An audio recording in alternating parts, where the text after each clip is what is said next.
Les semaines du BTP sont portées par FAS Paris-Saclay et Inclusive Essonne. On est sur la 4e semaine liée au métier du bâtiment. C'est des métiers qui n'ont pas forcément une bonne image. On a une pénurie au niveau des profils. C'est aussi pour ça qu'on a décidé de mettre en place ce projet dans le cadre des clauses sociales avec les fédérations professionnelles du bâtiment et l'ensemble des prescripteurs de l'emploi. Ces semaines de bâtiment, c'est de pouvoir travailler avec des entreprises qui ont davantage envie d'innover à nos côtés pour mettre en place des solutions alternatives pour faire découvrir ces métiers autrement.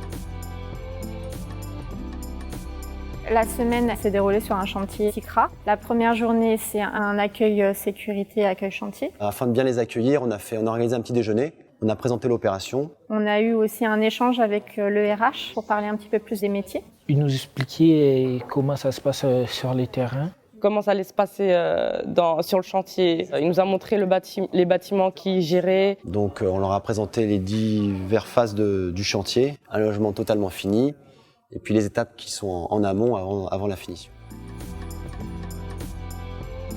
Le mardi, mercredi, jeudi, on est sur 3 jours d'immersion. Le projet de cette semaine, c'était d'avoir 15 personnes en stage. On a essayé de diversifier ces métiers, des métiers comme la plomberie, chauffage, l'électricité, la peinture, la menuiserie d'intérieur et également entreprise générale du bâtiment. L'objectif, il est vraiment sur le relationnel, sur l'entreprise qui se pose et qui apprend son métier à quelqu'un. Donc j'ai eu 3 stagiaires et je leur ai expliqué des façons de faire des appareillages. Directement, j'ai senti que le patron, c'était une bonne personne. Il nous a mis en confiance et que forcément, plus il nous met en confiance, plus on a envie d'avancer avec lui. Il nous expliquait très bien, des détails précis, comment faire des choses et j'ai beaucoup appris.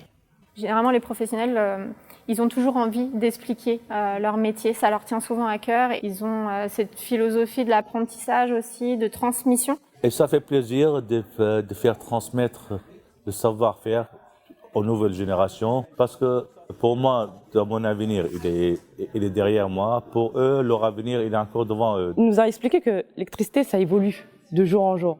Et que nous, on est l'avenir. Mais c'est eux qui nous montrent l'avenir, en fait.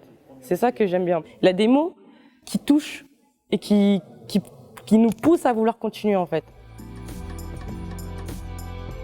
Le vendredi, donc on est sous forme d'un bilan. On a mis en place un théâtre forum qui invite à la fois les participants de la semaine et les entreprises à réagir à des scénettes autour de préjugés sur les métiers du bâtiment. On cherche un petit peu l'innovation. On voulait quelque chose qui pousse la réflexion. On avait trois acteurs qui ont fait des petites scènes avec des coupures en posant des questions aux spectateurs pour les interroger sur certains préjugés. Je trouvais ça très intéressant. On a essayé de résumer, de réaliser les problèmes et si on a vécu ce problème avant. Aussi, on accueille nos 2 entreprises d'intérim d'insertion qui sont partenaires du projet, qui vont être là aussi pour faire passer des entretiens de recrutement aux participants. Donc là, bilan positif, ça se voit qu'il y a des binômes qui se sont créés entre les entreprises et les participants. Donc voilà, on sait que déjà la moitié du chemin est fait et je sais qu'il y a des continuités de parcours puisqu'il y en a qui ont demandé à ce que les stages soient prolongés. Il y a eu aussi pour quelques personnes un intérêt sur des formations pour pouvoir rester aussi sur le chantier en situation de travail. Je suis très satisfait. L'électricien a éventuellement recruté 3 personnes. On a demandé encore une deuxième semaine pour les stages parce que ça nous a plu. C'est vraiment des semaines qui permettent un contact direct. C'est-à-dire que là, on ne passe pas par un CV, on ne passe pas par une lettre de motivation. De créer ce lien, souvent les personnes elles restent plus longtemps sur les chantiers, on a moins de turnover. Et puis nous, en fait, le relationnel aussi avec l'entreprise, il s'améliore. Ce qui fait que ces semaines-là, pour nous qui accompagnons les entreprises dans la mise en œuvre de leurs clauses sociales, on le fait autrement et c'est très appréciable. Bilan positif, encourageant. Je vois qu'on peut compter sur les nouvelles générations parce qu'il y a des gens qui veulent travailler, qui ont la volonté. Je leur dis bravo et continuez comme ça.